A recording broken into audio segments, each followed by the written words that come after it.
Salut les moldus, si cette vidéo vous plaît, n'hésitez surtout pas à vous abonner en cliquant sur le petit bouton rouge juste en dessous de la vidéo, comme ça vous ne louperez jamais rien et en plus ça me ferait vachement plaisir. Allez c'est parti, on y va.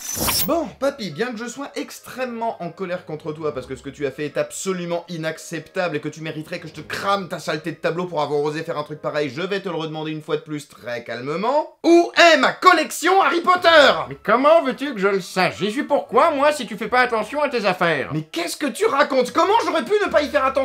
Tout était juste là, posé sur mes étagères, il y avait absolument aucune raison que ça bouge. T'es sûr que tu l'as pas mise ailleurs? Oh bah oui, plutôt oui, ça fait des années que c'est là, donc oui, je suis sûr que c'était là, oui. Ça pourrait peut-être t'aider de retracer le déroulement de ta journée. Essaye de penser à quand est-ce que tu t'en es servi pour la dernière fois. Arrête d'essayer de m'embobiner, on sait très bien tous les deux que c'est toi. Oh, mais c'est pénible à la fin. Pourquoi est-ce que ce serait obligatoirement moi? Oh bah je sais pas moi, peut-être parce que à part moi tu es le seul à avoir accès à cette pièce, peut-être aussi parce que t'es le plus gros casse-couille que la Terre ait jamais porté, ou peut-être que c'est aussi parce que ce que tu tiens dans ta main, c'est à moi justement. Dis donc, c'est incroyable ce que ça brille ton truc là, je me vois carrément dedans. Bon d'accord, oui c'est moi, mais t'inquiète pas, je vais te la rendre ta collection. Ah bah quand même, merci. À condition... Oh non. que tu réussisses à résoudre 4 nouveaux mystères sur Harry Potter que personne n'a jamais réussi à résoudre. Mais tu perds à chaque fois, je vois pas pourquoi tu t'obstines, t'arriveras pas à m'avoir, ça sert à rien. Nous verrons cela, car sache que je suis revenu plus fort que jamais, et cette fois-ci tu peux être sûr que je ne te ferai aucun cadeau. Oh, je sais pas, non mais vraiment papy, t'es sûr que tu veux jouer à ça? Parce que ça va être très humiliant pour toi là. Je commence déjà à culpabiliser alors que je t'ai même pas encore mis la raclée que je suis à 2 doigts de te mettre. Moins de paroles, sinistre méduse, et un peu plus d'action. Je suis prêt, alors si toi aussi tu es prêt, eh bien dans ce cas on y va, c'est parti.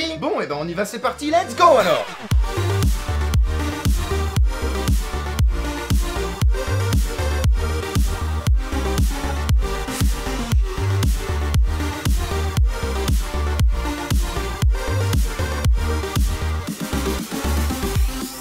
Question numéro 1. Pourquoi les Weasley sont-ils si pauvres? Eh bah oui, en voilà une question qu'elle est bonne. Parce que c'est vrai qu'on pourrait se le demander. Après tout, Arthur Weasley, le père de cette famille, travaille quand même au ministère de la magie. Et pas un petit poste en plus, il est carrément le chef du département dans lequel il travaille. Donc on est en droit de se dire qu'avec un boulot pareil, normalement, Arthur Weasley, bah il est censé bien gagner sa vie. Et pourtant, malgré ce poste bien placé, les Weasley restent une famille qui a l'air d'être vraiment extrêmement pauvre. Ils achètent toutes les fournitures scolaires de leurs enfants d'occasion, leur maison est faite de tout un tas de briques et de broc et tient à peine debout, et on nous dit même que Ron est obligé de porter les vêtements qu'ont porté tous ses frères avant lui, tellement ses parents ont pas les moyens d'en acheter des nouveaux pour lui. Alors après, je sais bien que c'est une famille nombreuse, mais quand même, avec un père qui travaille comme chef d'un département tout entier au ministère de la magie, c'est pas normal que ce soit la dèche à ce point-là. Sauf qu'en réalité, si on réfléchit un tout petit peu au contexte dans lequel Arthur évolue, eh bien ce n'est pas si étonnant que ça. Car oui, Arthur est bien placé, mais il ne faut pas oublier une chose, c'est qu'il est le chef du service de détournement des objets moldus. Il est même fasciné par les moldus. Et déjà, il se trouve que c'est extrêmement mal vu de s'intéresser aux moldus quand on appartient à la société magique, mais ce qui est encore plus mal vu, c'est d'être ce que les sorciers de sang pur appellent un traître à son sang. C'est-à-dire un sorcier qui ne pense pas que les moldus sont des moins que rien, et pire, qui éprouve même de la sympathie à leur égard. Bah oui d'accord, mais je vois toujours pas en quoi ça explique pourquoi les Weasley sont si pauvres. Attends papy, je vais y venir, tu vas voir. Justement, il ne faut pas oublier que dans la communauté magique, les familles riches sont souvent des familles de sang pur. Tout simplement parce que ce sont des familles très anciennes qui constituent en quelque sorte l'aristocratie du monde des sorciers. Et la plupart des sorciers de sang pur, comme les Malfoy, les Lestrange et tout un tas d'autres, sont des familles de sorciers qui pensent sincèrement que les moldus sont des êtres inférieurs et qui sont même prêts à s'opposer très fermement à tous ceux qui pensent le contraire. C'est pas pour rien que pratiquement tous les mange-morts sont des sorciers issus de ces familles-là. Et malheureusement pour Arthur, le ministère de la magie à ce moment-là, c'est un peu le royaume de la corruption. Certaines familles de sang pur n'hésitent pas à verser des pots de vin à qui veut bien les prendre au ministère, donc pour ainsi dire à peu près tout le monde, pour obtenir ce qu'ils veulent. Et comme en plus c'est Cornelius Fudge à ce moment-là le ministre de la magie et que c'est un homme hautement influençable et très facile à soudoyer, bon bah je vous laisse imaginer ce que ça donne quand des gens qui détestent les sorciers comme Arthur Weasley peuvent faire absolument tout ce qu'ils veulent avec son patron. Clairement ces mecs, s'ils veulent que Arthur Weasley soit sous-payé, alors Arthur Weasley sera sous-payé. C'est aussi simple que ça. Surtout qu'en l'occurrence, Lucius Malfoy en particulier a réellement une dent contre lui, parce qu'à cause d'une loi prononcés par Arthur en rapport avec les objets moldus ensorcelés, Lucius a été obligé de subir tout un tas de perquisitions qui ont un peu failli le mettre dans la sauce, étant donné qu'il possède pas mal d'artefacts qui sont liés à la magie noire dans ses placards. Clairement, si le ministère tombait là-dessus, c'était pas bon, hein. Sauf que pas de bol pour Arthur, Lucius se trouve être quelqu'un de très influent au ministère. Quelqu'un qui connaît bien le ministre de la magie et qui peut donc très facilement le manipuler. Et c'est pour ça, si les Weasley sont si pauvres, ce n'est clairement pas par hasard, c'est tout simplement parce que certains sorciers de sang pur, en particulier Lucius Malfoy, se sont arrangés pour que Arthur soit mal payé. D'une part déjà pour se venger des ennuis qu'il leur a causés, mais surtout pour l'humilier parce que c'est un traître à son sang. Bon, et c'est tout? C'est ça ton je reviendrai plus fort que jamais? Parce que permets-moi de te dire que pour l'instant, je suis assez déçu. Cesse donc de fanfaronner, je te signale que c'était que l'échauffement. Mais maintenant il est temps de passer aux choses sérieuses. Eh ben il serait temps, parce que je m'ennuie à mourir moi pour l'instant. Question numéro 2. Quelle est donc cette arche étrange au département des mystères? Oh, alors là, joli. C'est vrai que sur celle-là, ça va être assez compliqué parce qu'on sait pas grand-chose. Eh oui, je sais, mais j'ai comme l'impression que l'heure de la revanche a enfin sonné. Avant de crier victoire, tu permets que j'essaye quand même? Mais oui, bien sûr, essaye donc. De toute façon, si tu n'essayes pas, je n'aurai pas l'immense plaisir de te voir te vautrer. Dans Harry Potter et l'Ordre du Phénix, vers la fin du livre, Harry et ses amis se rendent au département des mystères, un étage du ministère de la magie très étrange, où Voldemort les a attirés dans le but de récupérer la prophétie qui parle de lui. Et alors qu'ils essayent d'échapper au mange-mort, ils tombent nez à nez avec une sorte de grande arche en pierre au milieu de laquelle on distingue une sorte de voile, un voile très étrange d'où sortent des voix que seuls Harry et Luna peuvent entendre. Et ce voile, que nous appellerons le voile de la mort dans cette vidéo, est vraiment très mystérieux et pose énormément de questions. Parce que c'est quand même un élément majeur de l'histoire, c'est quand même là-dedans que va mourir Sirius Black. C'est dans ce voile que va disparaître le parrain de Harry Potter, donc c'est quand même très important. Et pourtant, on ne sait rien d'autre à son sujet que tout ce que je viens de vous dire. Hop hop hop hop. Eh, je te signale qu'on sait pas vraiment si c'est ça qui a tué Sirius Black. Parce que juste avant de tomber dans le voile, il s'est quand même pris un Avada Kedavra. Alors dans le film, oui, je suis d'accord, mais dans le livre, pas du tout. Mais comment ça? Dans le livre, justement, on ne sait pas vraiment ce qui a tué Sirius Black. Parce qu'on ne sait tout simplement pas quel sort a lancé Bellatrix Lestrange. Tout ce qu'on sait, c'est qu'elle a lancé un jet de lumière rouge sur Sirius et que ça l'a touché en pleine poitrine, mais on ne nous dit pas quel sort c'était. Par contre, ce dont on est sûr, c'est que c'était pas un Avada Kedavra, parce que le Avada Kedavra, ce n'est pas de la lumière rouge, c'est un éclair de lumière verte. Donc déjà, ça on est sûr, il s'est pas pris un Avada Kedavra. Et après s'être pris le sort en pleine poitrine, tout ce qu'on sait, c'est qu'il est tombé à travers le voile de la mort et qu'il n'en est jamais revenu. Donc on sait pas trop ce qui s'est passé à ce moment-là, finalement. Par contre, il y a un autre truc sur lequel on est sûr, c'est que à ce moment-là, Sirius Black, il est bel et bien mort, hein. Là, y a pas de doute. Pour la simple et bonne raison que quand Harry utilise la pierre de résurrection dans la forêt interdite avant d'aller se faire tuer par Voldemort, il voit Sirius apparaître devant lui, ce qui ne peut pas arriver si Sirius n'est pas mort. Il semblerait donc, d'après tout ce qu'on vient de voir, que le voile de la mort est une sorte de portail sans retour qui conduit à la mort. Mais alors maintenant, pourquoi existe-t-il? Qu'est-ce que c'est? Et surtout, qui a créé ce truc? Eh bah, on sait pas. On n'a aucune information à ce sujet.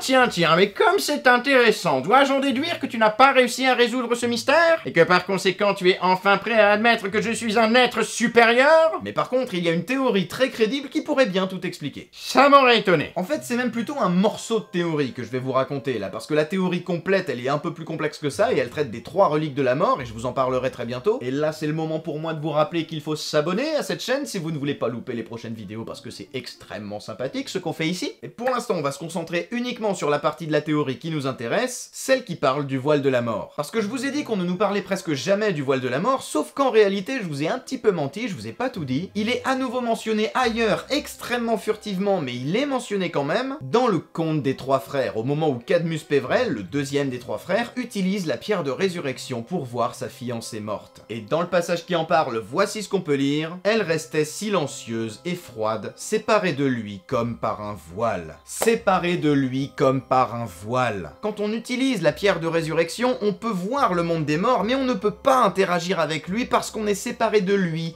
comme par un voile. C'est donc un voile qui définit la limite entre le monde des vivants et celui des morts. Et d'après la théorie, Cadmus Pévrel, obsédé qu'il était par l'idée de retrouver sa compagne, se serait mis en tête de trouver un moyen de déchirer ce voile, pour y créer un passage et pouvoir retrouver enfin celle qu'il aimait. Or, il se trouve que quand Harry et ses amis découvrent cette arche en pierre dans le département des mystères, voici ce qu'on peut lire. Isolée, sans aucun mur pour la soutenir, elle encadrait un rideau en lambeaux ou plutôt un voile. Est-ce que vous voyez où je veux en venir? Et si Cadmus Pévrel avait réussi? Et si cette arche en pierre était en fait destinée à créer un passage en déchirant ce voile de la mort, en déchirant cette frontière qui sépare le monde des morts de celui des vivants? Parce qu'on nous dit bien que ce voile là dans cette arche est en lambeaux. Et au final je trouve ça très plausible, c'est tout à fait possible. Tout concorde et ça voudrait dire qu'au moment dans l'histoire où on nous dit que Cadmus est mort parce qu'il s'est donné la mort, dans le conte on nous dit pas comment il s'est tué, on nous dit juste qu'il s'est suicidé. Après tout ce qu'on vient de dire, est-ce que vous ne pensez pas qu'il pourrait simplement être passé à l'intérieur de cette arche pour rejoindre le monde des morts et pour retrouver une bonne fois pour toutes la femme de sa vie? Surtout que les Pévrel, on le sait, Dumbledore le dit même à un moment à Harry dans les reliques de la mort, c'était des sorciers extrêmement dangereux et extrêmement puissants, tout à fait capables de créer des objets magiques extrêmement balèzes. Et par conséquent, voilà ce que serait l'arcade au département des mystères. Voilà à quoi servirait cette pièce. Ce serait une déchirure dans le voile de la mort créée par nul autre que Cadmus Pévrel. Et voilà encore un mystère de résolu, dis donc, le temps file. Non mais c'est pas vrai, mais comment tu fais? J'étais sûr que j'allais t'avoir avec celle-là. Ah mais je reconnais que c'était très bien joué, c'est vraiment pas passé loin et il te manquait pas grand chose pour réussir à m'avoir. Et on peut savoir ce que c'est, ce pas grand-chose qui me manque, je te prie? Et ben là, comme ça, je dirais du talent. C'est ça, fais le malin tant que tu le peux encore, parce que maintenant je passe à mon troisième mystère.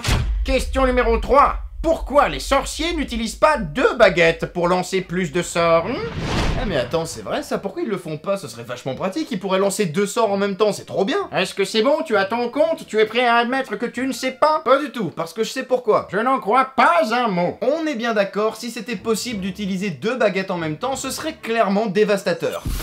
Mais il se trouve aussi que c'est totalement impossible et pour comprendre pourquoi, il faut s'intéresser un petit peu à comment fonctionne une baguette magique. Et qui de mieux placé pour nous expliquer tout ça que ce bon vieux Ollivander? C'est la baguette qui choisit son sorcier, répondit Ollivander. Voilà au moins une notion indiscutable pour tous ceux d'entre nous qui ont étudié l'art des baguettes magiques. Mais on peut quand même utiliser une baguette qui ne nous a pas choisi, non? Fit observer Harry. Oh oui, si vous êtes un vrai sorcier, vous pourrez toujours canaliser votre énergie à travers presque tous les instruments, mais les meilleurs résultats sont toujours obtenus lorsqu'il existe une forte affinité entre le sorcier et la baguette. Ces connexions sont complexes. Une attirance de départ, puis la recherche mutuelle d'une certaine expérience, la baguette apprenant du sorcier, tout comme le sorcier apprend de la baguette. Et rien qu'avec cet extrait, on comprend plein de choses. Déjà, on comprend que c'est possible de lancer un sort avec à peu près n'importe quoi, c'est bien ce qu'il a dit, donc par exemple, avec ce livre-là qui est extrêmement bien, je pourrais lancer un sort, essayons. Voilà, ça marche. Il est vraiment bien ce livre, dis donc. Je me demande où je peux le trouver. Est-ce que vous pensez que dans la description, vous trouverez des liens pour se le procurer, par exemple? Alors après, on va pas s'étendre sur le sujet des baguettes magiques à proprement parler, parce qu'on avait déjà fait une vidéo que je vous mets juste là si jamais ça vous intéresse. Mais par contre, de cet extrait, on peut comprendre quelque chose de très important, c'est que la baguette sert à canaliser l'énergie magique du sorcier. Et quelque part aussi à l'amplifier un petit peu. Mais du coup, ça veut dire que l'énergie, de toute façon, elle vient du sorcier, pas de la baguette. Donc avoir 2 baguettes finalement ça n'a pas de sens puisque ça ne va pas multiplier par 2 l'énergie magique du sorcier, au contraire ça va la diviser par 2 dans chacun des sorts qu'on va lancer. Donc en réalité ça n'a aucun intérêt. Donc si le but c'est de canaliser l'énergie, déjà c'est idiot d'utiliser 2 baguettes. Mais en plus, et ça pour le coup c'est quelque chose que nous dit Hermione dès le premier bouquin, mais est-ce que vous vous souvenez de ce qu'il faut faire impérativement pour pouvoir lancer un sort à quelqu'un? Il faut fixer du regard la personne sur qui on veut lancer le sort. Et ça veut bien dire qu'on ne peut pas lancer un sort à 2 endroits en même temps, parce qu'on ne peut tout simplement pas fixer 2 endroits différents en même temps. Bon, sauf Maugrey peut-être, mais en même temps, lui c'est le seul sorcier à être capable de faire ça. Très impressionnant, mais dans ce cas-là, comment expliques-tu ce passage précisément dans le manoir des Malfoy? Harry saisit l'occasion, il sauta par-dessus un fauteuil, arracha les 3 baguettes magiques que tenait encore Drago, les pointa toutes ensemble sur Greyback et s'écria « Stupéfixe !» Sous la force du triple sortilège, le loup fut projeté en l'air, catapulté jusqu'au plafond, puis retomba sur le sol. Ah ah, je parie que tu l'avais pas vu venir celle-là, hein? Tu vas encore me dire que ça ne permet pas d'avoir des sorts plus puissants peut-être? Eh bah oui, déjà parce que Harry ne savait pas du tout ce qu'il faisait à ce moment-là de l'histoire. Je veux dire, c'est pas comme s'il avait pris consciemment les 3 baguettes en se disant dis donc, ça va multiplier le sort par 3 si je fais ça. Non, il a fait ce qu'il pouvait avec les moyens du bord, il a réagi instinctivement dans la rapidité de l'acte, et puis il a pas fait exprès. Dans l'urgence, il a chopé les 3 baguettes qu'avait Malfoy et il les a pointées sur Greyback toutes les 3. Mais en plus, vous le savez, Harry est un sorcier particulièrement puissant, et je pense sincèrement que ça aurait donné exactement le même résultat avec une seule baguette, dans la mesure où de toute façon, encore une fois, c'est de lui que vient l'énergie magique, pas des baguettes. Il a juste réparti cette énergie dans 3 baguettes au lieu de tout concentrer dans une seule. Et en fait, je pense même que le sort aurait été encore plus puissant s'il avait utilisé uniquement sa baguette à lui, étant donné que c'est sa baguette et qu'il a une affinité particulière avec elle. Et puisqu'on en parle, c'est peut-être aussi le moment d'évoquer le fait que c'est vraiment hyper galère de tenir 3 baguettes en même temps dans la même main, non? Mais regardez-moi ça, si je lance un sort là, qu'est-ce qui va se passer à votre avis? Je vais me la jouer l'elfe dans le donjon de Nalbuck, je vais pas du tout toucher ce que j'étais en train de viser, mais par contre je vais flinguer tout ce qu'il y a autour. Et pourtant je vous jure que j'essaye de bien les tenir, mais regardez, à chaque fois ça fait la même chose et ça part dans toutes les directions, c'est n'importe quoi. Voilà pourquoi les sorciers n'utilisent pas plusieurs baguettes magiques. Et j'en connais un qui va pas tarder à devoir me rendre ma collection. Et oh, pas si vite mon petit père, parce que souviens-toi de ce que dit le dicton, il ne faut pas mettre la charrue avant d'avoir tué l'ours devant les bœufs. Il faut pas oublier de vendre sa peau aussi. Ça veut rien dire ce que tu racontes. Eh oui, parce que comme tu peux t'en douter, j'ai gardé le meilleur pour la fin. Et laisse-moi te dire une chose, c'est la cerise sur le spectacle qui fait le pompon sur le gâteau dans le clou. Ouais non papy, arrête les expressions, vraiment c'est n'importe quoi là. Silence misérable et prépare-toi à subir mon attaque finale. Pourquoi les mange-morts n'ont-ils pas fait de Horcrux? Eh oui, je sais, c'est dommage, hein, tu t'es bien battu, mais comme tu peux le constater, j'ai gagné. Mais bon, c'est pas grave, tu auras tout le temps de te consoler avec ta collection. Oui papy, à ce propos d'ailleurs, Ah mais non, suis-je bête? Justement, tu ne pourras pas, tu viens justement de la perdre, ta collection. Oui mais sauf que papy... D'ailleurs, dis-moi, si tu étais ta collection, tu préférerais être jeté tout au fond du lac noir ou alors finir dévoré par des acromantules? Papy, je connais la réponse. Qu'est-ce que tu veux dire exactement quand tu dis « je connais la réponse » ? Eh ben ce que je veux dire, c'est que les mange-morts ne sont pas les derniers quand il s'agit de pratiquer la magie noire. Ça, je pense que vous le savez. Ce sont les sbires de Voldemort, des gens qui ne reculent devant rien, pas même devant le meurtre. Et par conséquent, avec toutes les personnes qu'ils ont éliminées au cours de leur carrière, on est effectivement en droit de se demander pourquoi aucun d'entre eux n'en a profité pour créer un Horcrux. Et la réponse à cette question, elle se fait en 2 temps et elle est extrêmement simple. D'abord, il se trouve que tous les mange-morts de Voldemort n'étaient pas au courant, que c'était possible de faire des Horcrux. Il faut bien comprendre que c'est de la magie vraiment très noire, dont même la plupart des mages noirs n'ont jamais entendu parler. Donc déjà, très peu de sorciers savent que ça existe, et donc très peu de sorciers sont capables de les fabriquer. Rien que Lucius lui-même, qui était pourtant le gardien du journal de Gédusor, n'était pas au courant que c'était un Horcrux.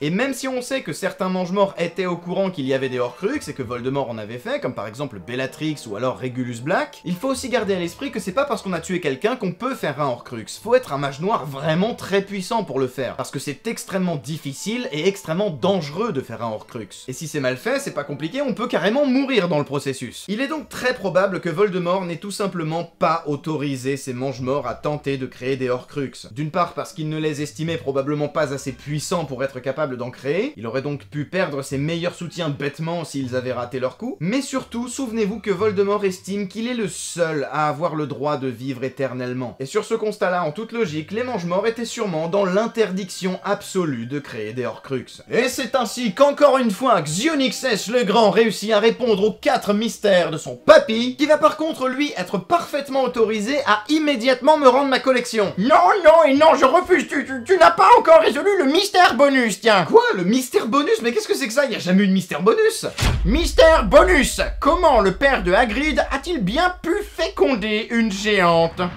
Ah ouais, tiens, c'est pas faux ça, dis donc. Voilà, allez hop, tu as perdu, maintenant je vais me débarrasser de toutes tes merdes, adios les nulos. Mais non, eh oh, c'est de la triche, là, t'avais dit 4 mystères, c'est bon, j'ai fait les 4, là. Me suis trompé, le vrai 4ème c'est celui-là, le premier tu te souviens pas, on a dit que c'était juste un échauffement. Tiens, ben on a qu'à dire que celui qui gagne celui-ci gagne tout et devient champion du monde. Bah j'ai bien une petite idée, mais c'est vraiment bizarre. J'ai peur, mais je t'écoute, vas-y. Amplificatum. Ah oui, dis donc, c'est pas bête. Ah bah si c'est pas ça, moi je vois pas. Bon, puisque t'as gagné, ceci est à toi, et t'as de la chance que je sois bon joueur. Ouais, bon, j'irai pas jusque là, mais merci quand même. Et voilà les amis, c'est la fin de cette vidéo, j'espère qu'elle vous a plu. Si c'est le cas, n'hésite pas à cliquer sur le bouton qui s'affiche au milieu de votre écran pour vous abonner, ou alors sur l'une des 2 vidéos qui va s'afficher juste là. N'hésitez pas à liker, à me dire ce que vous en avez pensé dans les commentaires. Si vous avez des mystères irrésolus d'Harry Potter, n'hésitez pas à me les signaler aussi, parce que peut-être qu'on en aura besoin pour une prochaine vidéo, qui sait. Et je vous donne rendez-vous dans une prochaine vidéo, et en attendant, comme d'habitude, vous le savez, vous me connaissez, je vous fais tout plein de gros bisous. À la prochaine, c'était Xio. Ciao!